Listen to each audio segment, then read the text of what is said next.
Hey guys, we're up to example 2 in 6.6. So we want to use an algebraic method to find the polar form from 0 to 2 pi for the complex number 1 minus root 3i. So I got an xy grid over here. I'm going to label it real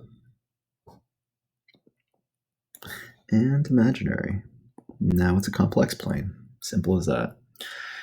Let's go 1, 2 approximately, 1, 2 approximately, right? So if I have 1 minus root 3i, 1 is the real component and negative root 3 is the imaginary component. So root 3 is about 1.7. So I'd go 1 unit to the right and somewhere over here. That is where 1 minus root 3i is. Okay.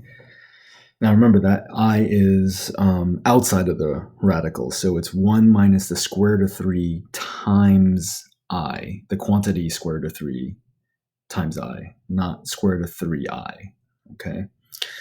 Let's take a look if I were to do this now.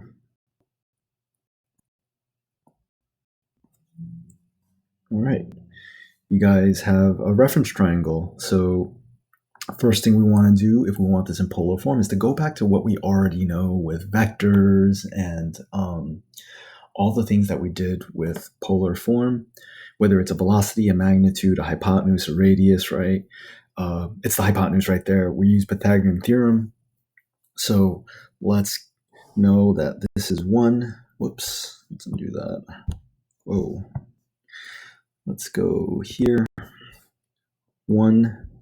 That's negative root 3.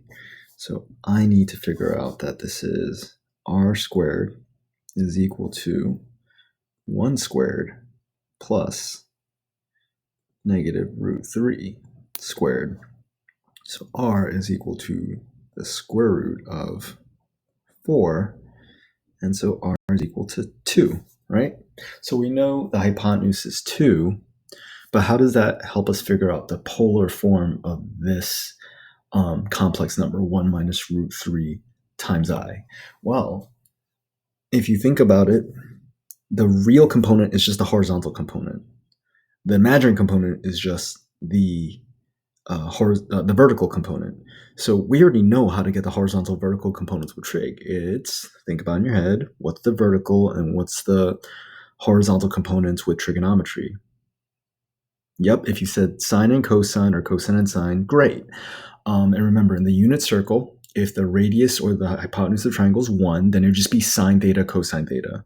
But in this case, it's going to be about, think about it again. Right, you have to multiply sine and cosine by the radius or the hypotenuse. In this case, it's 2. So if I want this to be in polar form, I would start writing this. 2 times, and then I'm going to say cosine, and then plus I sine. And, right, so if I have cosine of the angle and sine of the angle, I would have the horizontals and the verticals, right? And then if I multiply each one by 2, then I would end up with my horizontal vertical components. What are we missing now? We're missing, think about it. Yep, we're missing the angle. Okay, so what is that angle? Well, in this case, I have my adjacent and I have my opposite. Opposite and adjacent makes me think of tangent. So tangent of theta is equal to negative root 3 over 1. Well, in this case, what angle is going to get me a tangent ratio of negative root 3? Well, I know it's a larger ratio because it's square root of 3 and not square root of 3 over 3. So I know it's going to be 60 degrees as a reference angle, or a radian that's over 3, right? But we're not in quadrant 1. So if we were in quadrant 1, we could say it's pi over 3. But because we're not in quadrant 1, we're in quadrant 4, then the rule is 1 less than double. So that'd be 5 pi over 3. And say 5 pi over 3, 5 pi over 3, and that's it. All right. We can also convert this to degrees. I know the question wants it in radians because it says from 0 to 2 pi, but we can also say, well, how many degrees does it take to get to over here? And again, it would be a 60 degrees, what we think of first, so negative 60, but if we go the other way around, we can also think that it's 300 degrees that way, right? So we can also say that this answer could be written as 2 cosine of 300 degrees plus I sine of 300 degrees would also get you the same thing.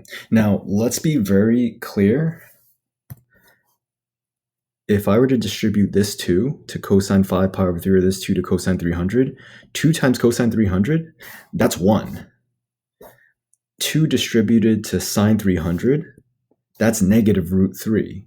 So when we write it in polar form, we really are just writing it with trig functions. It actually is the exact same thing. This is the exact same value as this. All right. And that's it. Let's take a look at B in our next example.